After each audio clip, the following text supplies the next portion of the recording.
Everyone thinks they can just run a Google ad, get some clicks, and make money. But here's what no one tells you. Google doesn't care if your ads work. They've made over $260 billion in 2024, mostly from people who have never turned a profit. In fact, 8 out of 10 marketers are losing money on Google ads right now. So if your ads aren't working, you're not alone. And look, I know how frustrating it can be. You followed the advice. You did everything by the book. Good targeting, clean creative, strong offer, best practices. But something still isn't clicking. So what happens? You start tweaking the headline, then the image, then the CTA button. You change the offer, lower the price, rewrite the copy, switch the audience. You spend hours inside Google Ads dashboard trying to optimize, but nothing seems to move the needle. It doesn't mean you're bad at marketing. It just means no one showed you what actually makes ads profitable. Because here's the truth. If you're missing the one foundational piece that actually drives profit, all those surface level tweaks, they're just rearranging the furniture in a burning house.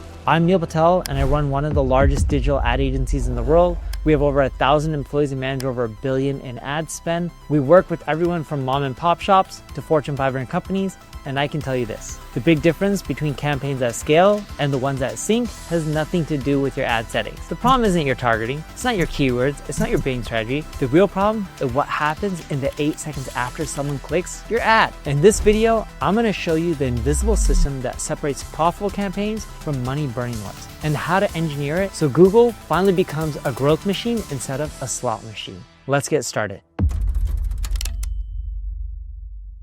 Imagine you own a physical retail store. People walk in, take a quick look around, and walk right back out. Not because they're interested, but because the layout was confusing, the lighting was harsh, and no one greeted them. That's what's happening on your website right now. The average landing page converts at 2.3%. So I want you to think about what that actually means. If you're paying $5 a click and only 2.3% of those visitors convert, you're spending $217 to get one customer. 97.7% of your ad spend is driving traffic that bounces. That's like 97 out of every 100 people are walking off the door without buying. But here's what most people do when they see this. My targeting must be wrong. Let me try different keywords. Maybe I need to lower my bids. Wrong, wrong, and wrong. Your ads did their job. They got qualified people to click. The problem is what happens in those crucial 8 seconds after someone lands on your page. Because we've analyzed landing pages that convert at 8%, 12%, even 15%.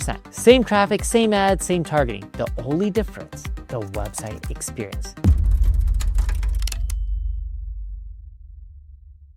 Your landing page is just one part of the problem. But even if your conversions are okay and your campaigns are still failing, chances are you're getting bad data. Why? Because you're measuring things wrong. And when you make decisions based on bad data, you don't just pause good campaigns, you accidentally sabotage the entire business without realizing it. To put it into perspective, let's say you run an ad, someone clicks and they don't buy immediately. So you mark that click as wasted money. But here's what actually happened. That person saw your brand, visited your website, maybe even added something to their cart, then they left. 3 days later, they Google your company name directly and buy. 2 weeks after that, they buy again. A month later, they refer you a friend who becomes your biggest customer. But in your Google Ads dashboard, that original click shows you as a loss. We've analyzed thousands of customer journeys across our clients, and here's what we found. The most profitable customers don't buy on their first visit. The average customer touches your brand between 6 and 20 times before making a purchase. But most marketers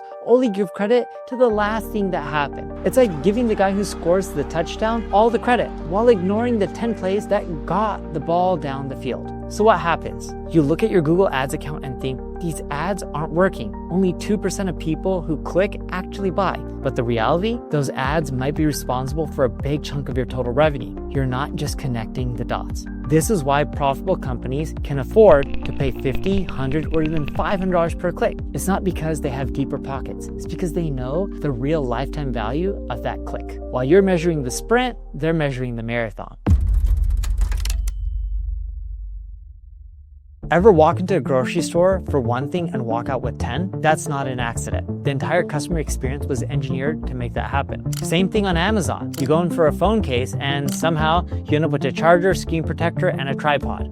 That's what I call funnel economics in action. The business is actually making money with Google Ads. They're not just paying for clicks. They're designing what happens after the click to multiply customer value. So let's see how that works. Business A, they follow the typical approach. They send ad traffic directly to their product page. They have a basic checkout process. They don't do any follow-up for people who don't buy. And they end up converting around 2% of its visitors, if they're lucky. But business B, they have an engineered approach. Visitors are going through a multi-step funnel with lead capture. There are email sequences that are sent out to non-buyers. Customers are shown upsells and cross-sells. They have multiple payment options they can use to make a purchase. They'll convert 8% or more of their visitors. Same traffic costs, same audience, same industry, but completely different economics. Business A is paying $5 a click and only 2% of those people buy. That means they're spending $250 to get one customer. Now, when you look at business B, same $5 a click, but their site converts at 8%. So they're only spending $62.50 to get a customer. So business B can acquire customers for 75% less money. That means business B can outbid business A in every auction, scale faster with the same budget, and reinvest profits into growth. The engineered business doesn't just win, they dominate. Now, I want to take this even further, because if conversion engineering is what really actually drives profit, the real question becomes, how do you engineer conversions? You can actually predict whether someone's Google ads will be profitable just by looking at the website for 30 seconds. So we ran a study. We surveyed 13,000 marketers running Google ads. And we didn't just ask them how they spent or what tools they use. We asked them one simple question: are your Google ads profitable? Then we separated the winners from the losers and dug into exactly what the profitable ones were doing differently. Here's what we uncovered, and it might surprise you. The marketers making money aren't using some secret bidding strategy or magical keyword tool. They're systematically implementing specific conversion factors on their websites. And there's a clear hierarchy. Number one, 59.9% of profitable marketers use funnels. Not just a landing page with a buy button, actual multi-step systems that increase customer value. If someone buys dog clothes, they get offered dog shoes. If someone buys face masks, they see vitamin C serum. Why does this work? Because it increases the lifetime value of each customer, which means you can afford to pay more to acquire them. Number two, 58.2% use multiple payment options. For example, I run a software company called Bolsoes. When we added PayPal to the checkout, conversions jumped 18% overnight. Then when we added Google Pay and Apple Pay, we saw even more gains. Why? Because every payment friction you remove converts more people. Number three, 47.9% have email sequences for non-buyers. Most people won't buy from you on their first visit. But if you can capture their email, you can nurture them over time. The profitable marketers don't just hope people come back, they systematically bring them back.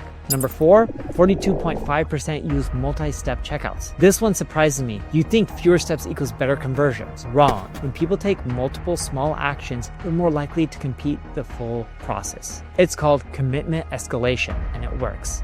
Number five, 35.6% optimized copy for specific personas. They don't just target everyone interested in marketing. They create separate landing pages for startups versus enterprises, different copy, different offers, different social proof. Number six, 33.4% use remarketing for abandoned carts. This isn't just about showing the same ad again. Smart marketers segment people by behavior, like people who added to a cart but didn't buy, and show them more relevant messages that pull them back in. Number seven, 26.8% use video on their landing page. Video builds trust faster. It helps people understand your product quicker and adds personality that static images just can't match, especially for mobile users. Number eight, 21.5% use long descriptive landing pages. Not everyone buys right away. Some people need details, benefits, and comparisons. These longer pages give curious buyers everything they need to make a confident decision. Number nine, 17.7% use influencer content or testimonials. This one's simple. People trust people more than brands.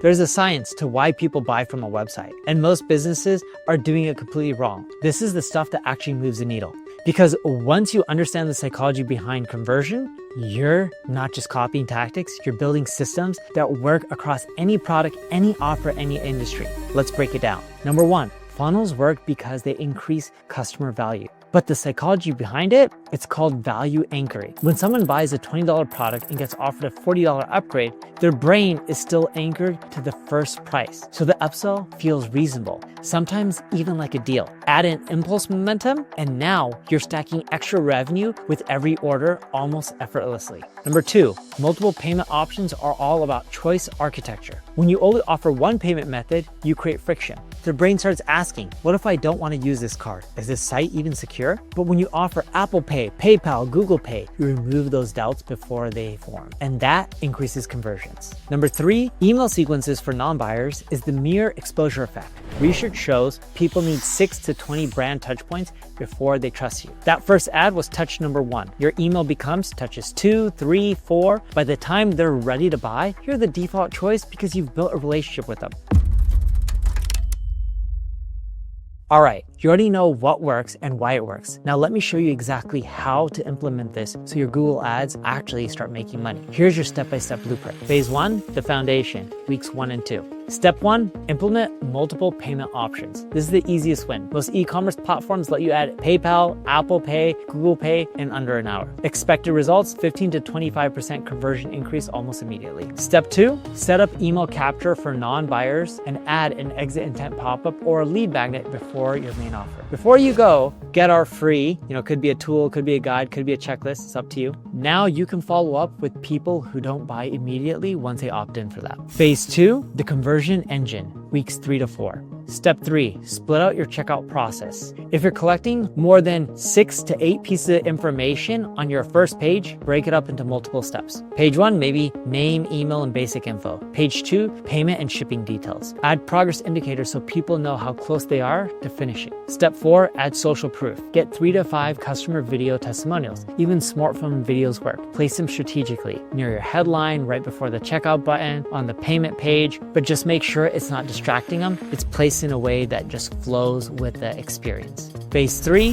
the optimization layer. This is weeks 5 through 6. Step 5, create persona-specific landing pages. Don't send everyone to the same page. If you serve both small businesses and enterprises, creating separate landing pages with different headlines, testimonials, and case studies is important. Step 6, implement smart remarketing. Set up different remarketing campaigns based on behavior. People who visited but didn't engage, send them educational content. People who started the checkout but didn't finish, show them ads that address specific objections. People who engaged but didn't buy, show them social proof and urgency. Phase 4, the advanced systems. This is week 7 to 8. Step 7, add upsells and cross-sells. After someone buys, immediately offer complimentary products. This increases customer lifetime value, which means you can afford higher ad costs. This works for both B2B and B2C. Here's what happens when you implement the system. Before, you have a 2% conversion rate and a $250 cost per customer. After, the conversion bumps 8 to 12% and your cost per customer is around $50 to $75. Now, that's not just better performance, that's a completely different business. But here's your critical part. Implement these in order. Don't try to do everything at once. Each phase builds on the previous one.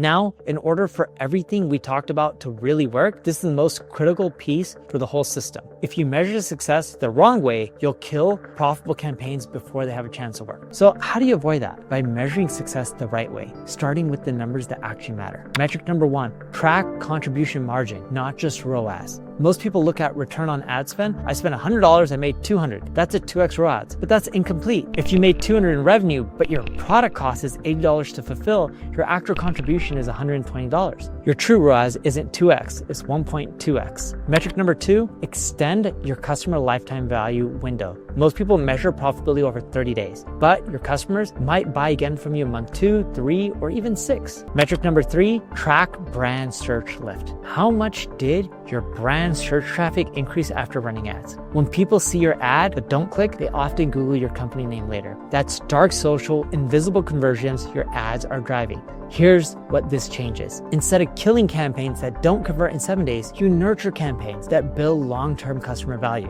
When you measure correctly, campaigns that looked unprofitable often become your best performers. You stop making decisions based on incomplete data. You start making decisions based on total customer value. That's how to build a Google Ads strategy that actually scales.